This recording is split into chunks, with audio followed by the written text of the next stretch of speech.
Hi, my name is Emily Conrad, and I'm the author of The Faithless, The Untold Story of the Electoral College.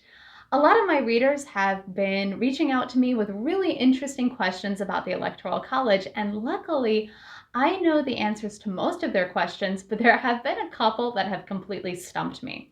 So I decided to find out the answers and to create videos to post online with the answers.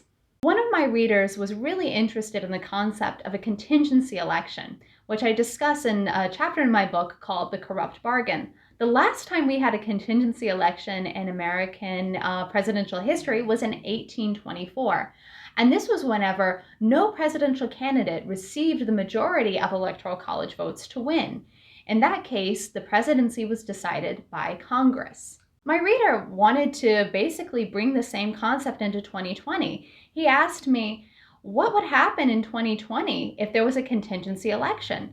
The American political system is so polarized at this point in time. What if Congress couldn't decide upon a president? Who would become president then? So I didn't know the answer to this, so I reached out to Robert Alexander, who's a professor out of Ohio Northern University, and whose research about the Electoral College I feature in my book. And what he had to say is really extremely interesting as we go into this election cycle.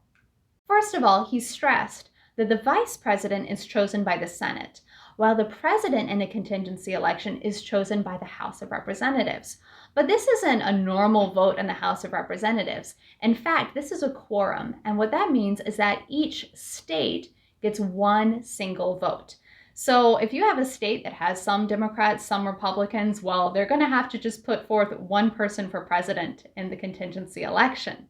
So let's just say Inauguration Day comes around and nobody received the majority 270 Electoral College votes to win. And Congress is so polarized that they haven't been able to decide on a president. Who becomes president?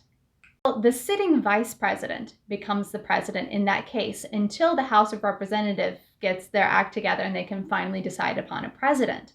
But what if the Senate also was unable to decide upon a vice president? Well, in that case, the Presidential Succession Act would take precedent and the Speaker of the House would then become president. When I was communicating with Robert Alexander, he mentioned a scenario that was so fascinating, I have to include it in this video.